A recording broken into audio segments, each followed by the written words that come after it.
Welcome to RHI Sociable City Interviews, where we meet with global thought leaders on nightlife and the social economy. Today we are with Paul Sears, founding trustee of the New York City Hospitality Alliance. Hey, Paul, how you doing? Good, Jim. How are you? Good, good. I see you're in your new distillery, huh? That's in the background. So you've W- moved from nightlife to the production.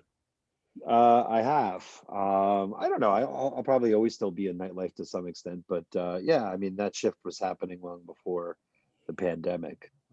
Just something that I've always wanted to do and had an opportunity to do it, and was able to be at the right time at the right place. And it's a labor of love, but we're getting there. We should be open this spring. So, what was your early background? How did you end up both getting into nightlife and now becoming a major distiller in the Hudson Valley? We're not a major distillery yet. How did I get into nightlife? Sure. When I was starting out in TV production, I was doing a lot of producing. I was trying to get my career going as a director, mostly in short format.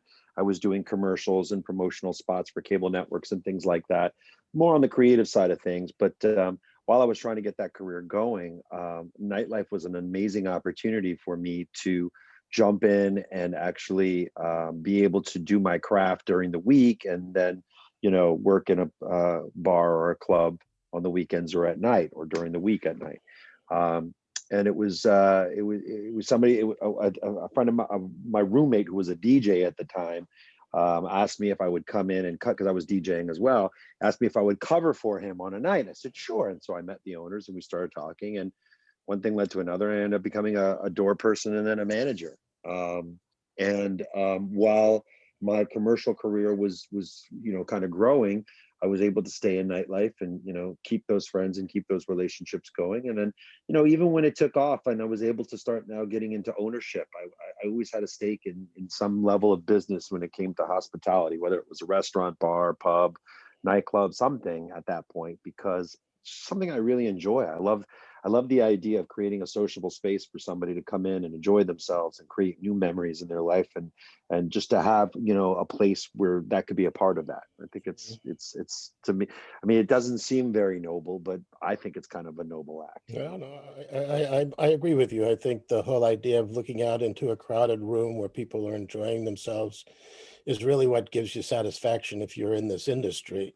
I know Sure. as a DJ, you probably enjoyed getting people up off their chairs and dancing on the dance floor. So I from wasn't that that point, great of a D. I wasn't that great of a DJ, so I was actually more concerned that the record was it's going to skip and I wasn't going to screw up, as opposed to getting everybody well, you referred to the record, so I assume that you were starting out in the going. vinyl It world, was. I So did. It was crates. It was maybe record you could come crates. back to that because vinyl is in, So you Hold got on. I the still have. background. Wait 1 second. Here we go. What is this? I got the Kinks right here. I've got some records right here. So from that moment when you first put the needle into the groove, Yeah. how many years was that ago? Oh, jeez. I'm embarrassed to say. I think my first real job in nightlife was 1990. Mhm. So a Okay, while so ago, 30 31 years. years. Yeah, 30 So years I've in been in 30 this. years, how have you seen nightlife evolve and change and pre-pandemic? What were you what was happening in terms of the world of nightlife and DJs and music and dance and the whole experience? Well, I think the interesting thing about nightlife as an umbrella, bucket, if you will, is that there are so many, um, you know, industries that have to support that. So when you talk about DJs, and when I first started spinning records, there were a couple of good DJs. I believe you had just kind of come out of Paradise Garage and that era in New York City. So the DJ, it was becoming more about the DJ, and as these DJs' careers started to accelerate, so too did their fame. Nightlife is a very interesting thing for me because if you take a look at it from a mainstream perspective, it does consist with a lot of parity in terms of what places do. You'll always have your bottle service places. You'll always have your, cost of admission is what you're willing to spend in some instances. And it takes away from the creative aspects of what nightlife can be, which to me has always been an incubator for um, creative visionaries in any aspect, in any medium for the most part. I mean, everything from video production to lighting designers to sound designers, to the interior designers and the architects who build our spaces. You know, it becomes an expression in terms of how you want to present whatever creative craft you wish to present. And I think that nightlife, prior to COVID, there was kind of a polarization of, you know, very few places were focusing on the creativity aspects of nightlife and more were focusing on the commercial aspects of nightlife. And as an owner operator, I completely understand why. I've done both. And, you know, to be honest with you, you know, the creative aspect is never as lucrative as the commercial aspect. If I can provide and know that my investors are getting paid back X amount of dollars every single quarter, I'd rather stay on that track so keep everybody happy, as opposed to, well, maybe we should veer off, do something creative and see what happens when we may not necessarily have a true understanding of what that return would look like. So from a business perspective, I think it's been polarizing a little bit. And I think that was kind of continuing right up into the pandemic. I mean, you did have those places that really presented more in a creative aspect and a creative tone, what they wanted their customer experience to be. But you also had parity, right? Which you do in any industry where, you know, a lot of people will just do what, you know, everybody else does so that they can take that piece of the pie as opposed to finding their own niche. In other ways, you know, I know that you became quite active in first doing one of the first nighttime economy studies and creating the nightlife association, which then became the Hospitality New York City Hospitality Alliance. Mhm. What were the driving forces to creating these associations and doing this economic study? So let me first by saying that I got involved in activism within the industry by Rob Bookman. I mean, you know, he's still somewhat of a mentor to me in that respect.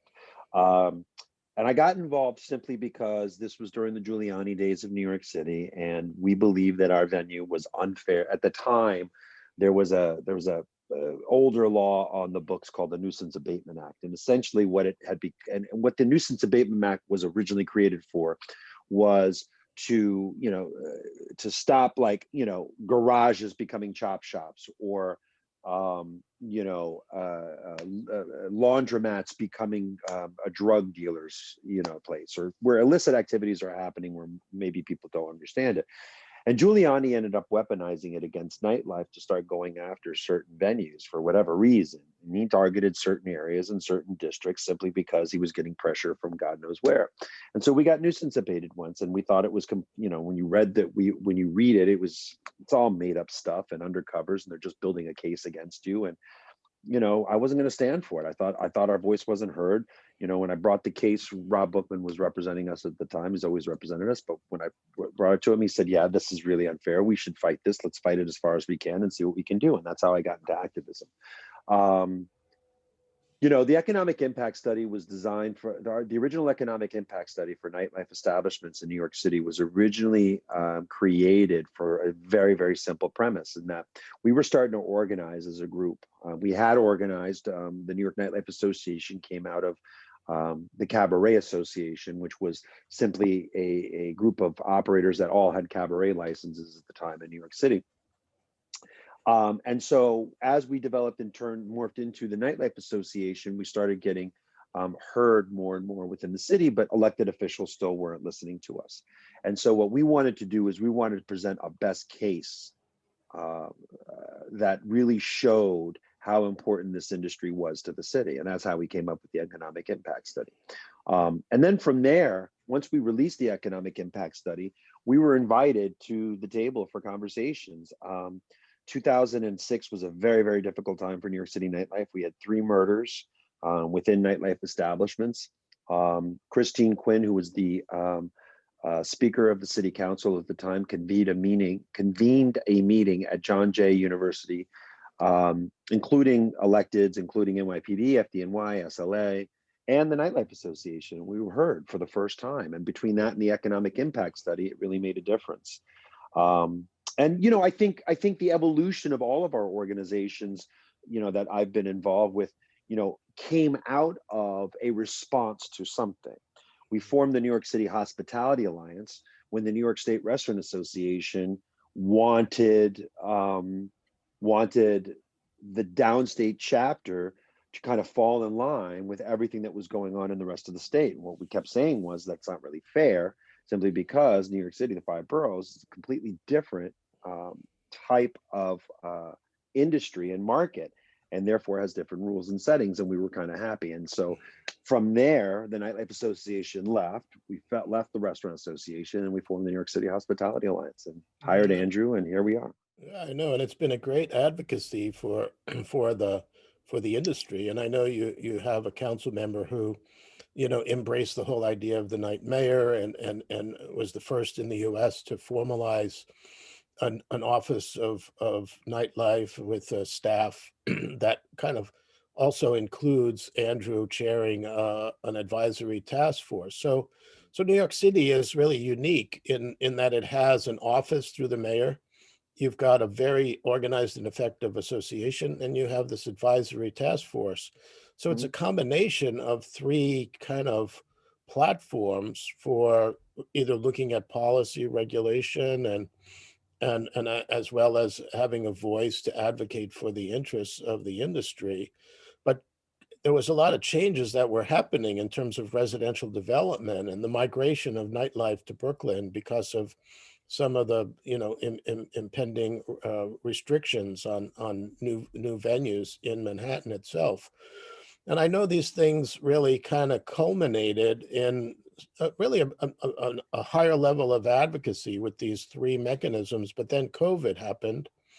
And so, how do you see having this kind of a structure where you have these three focal points has helped through COVID? And what would you recommend that cities do in the future relative to creating a similar format with an association, an office, and an advisory board? So as it relates to what I would recommend, the only issue of what you've stated, and everything that you said was true. The only issue that I have with everything that you stated is that the office was within the mayor's office, and to me that automatically politicizes something that should never be politicized, because that office can do so much. That office should get some teeth. That office should be able to issue permits. That office should be able to and it does intervene between residences and businesses. But given the current political state of our city, given how polarizing and where the mayor of New York City currently is right now in the political view, I think it does hamstring the office a little bit. There's less that the office can do. Now, that's the office. Now, the great thing about this three-tiered system is setup is that, in addition to the office, you've got this committee. And this committee is 20 or a bunch of different stakeholders who get together from all different aspects of the industry, including architectural design, all aspects of it, including advocacy, including community advocates, et cetera. Get together, and they're the ones that can actually recommend to the city council, any sort of laws or whatever else, or they can recommend, they can come up with a series of recommendations that would help the industry and the city kind of coalesce towards a more unifying and harmonious existence. And then you've got the Hospitality Alliance, which is great. And the reason that I say that the Hospitality Alliance is great, not just because I'm a founding trustee of it and I believe in all the work, is that because it's an independent body. And so we can go out there and we can scream and yell and we can raise our voices and we can get in front of electeds and say, these are your constituents, these are the businesses within your districts. And we can do it in a way that isn't politicized, that isn't hamstringed by the mayor's office in terms of political agendas, that isn't restricted by what the committee can do, and do it in such a way that we go out and we actually represent the interests of the industry, as a strong voice.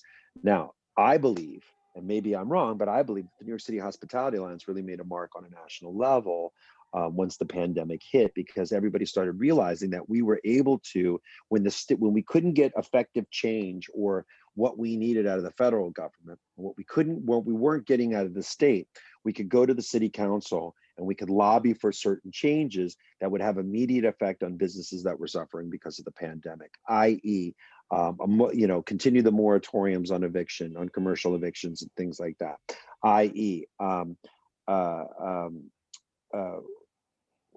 just lost my train of thought real quick. So yeah, third party delivery apps. Limit what they were charging, because to be honest with you, when you charge up to 35% on a restaurant delivery service on a discounted price that's already there, that restaurant is not making any money. And so, those were the things that we were able to do as the hospitality line. So I think when you have those three different, entities, when everything's good, they'll work off of one another. But when things kind of go south, like in a pandemic, you still have the stability because you do have the organization able to go out and do what it needs to do. Considering that, we know that, a lot of businesses have struggled. Many of them, particularly the large occupancy venues, may not even see a return until 2022. And so, if we were to be up in your Hudson Valley distillery and I was sitting with a drink 18 months from now, how would you envision all of this changing, not only for New York City, but throughout cities all over the world? How will the pandemic change? What do you think will remain the same in terms of policy and changes in behaviors, and what do you think is going to be the next phase of how people socialize? It's funny. I was being interviewed for, I think it was a Post article last week, and the author of the article asked me almost pretty much the exact same thing. And so I had to reply with a question. I'm like, well, are we talking about no crazy, weird, bizarro strands coming from God knows where that the vaccines have no hope for, and then we're back to square one? Or are we talking where things are actually opening up and and people are feeling more comfortable? Because look, at the end of the day, if tourism doesn't come back, if people don't feel comfortable going to public spaces, they're not going to, and those businesses are going to continue to suffer, even if you're at 100% occupancy. Now, let's assume for a second that everybody feels comfortable and tourism comes back. And I agree with a conversation that you and I were having a little bit earlier about, tourism being, internal within the continental within the United States, as opposed to a lot of Europeans and the other travelers that we would get from all over the world. New York City's venues don't necessarily just service the 8 million residences, but the close to 70 million visitors we get every year. And I think that's a very important thing. I believe that in 18 months, we're going to be on our way into, if not already in, the roaring 20s. I do believe that. I think we're going to kind of come back with some level of fierceness. I think smart operators who laid low, who had a little bit of cash, are going to wait until the distressed assets hit the market, and they're going to start buying up, existing venues and properties and try to remake them in their own image for a lot less money. I think those things are going to happen. I also think that Department of Buildings and cities are probably going to get, and probably health departments are probably going to get on the bandwagon of having stricter air purification requirements, which will be an added expense to new operators, but stricter air purification requirements on all new construction for these types of establishments. I believe that's something that's probably going to have to come down the pike. And I think once we get to those levels, I think you'll start seeing people being social in different ways. I think there's going to be more creativity. I think we're going to kind of get back to almost, everybody's almost at square one. And I think it's just going to be more about what you can offer your customer base as an operator, what kind of an experience that's totally unique and totally different than anything else that they've ever had. Because I think that's going to be the thing that really sets people apart. And I think being home, for so much of this, we were also talking earlier about, how these mixologists who've become influencers online because they're doing mixology shows, because the boom in off-premise alcohol sales over the pandemic was just, it was a 300% increase, whereas on-premise just died. So I think you're going to have all of these different elements that are kind of come together, and I think you're going to be able to show a really truly unique experience for your customers. And I think that's what it's going to be. All right. Well, this sounds great, Paul. We'll be back in the roaring 20s, which led to the Great Depression. But regardless, it'll be a It fun, also fun. led to the New Deal. Okay. It also led to the New Deal and other things. Social Security, that came out of there. That's right. That's right. It was also when women, after they got the vote, were more public in their Right. socializing. Yeah. So Yeah. And left there's a suffragettes. Yeah. yeah, this So is going to be the age of the women. So, but Paul, this has been a great conversation. Went a little bit over, but obviously it's a lot of brilliant comments, and I appreciate you taking the time. And look forward to that drink in 18 months. my pleasure, Jim. My Okay. pleasure.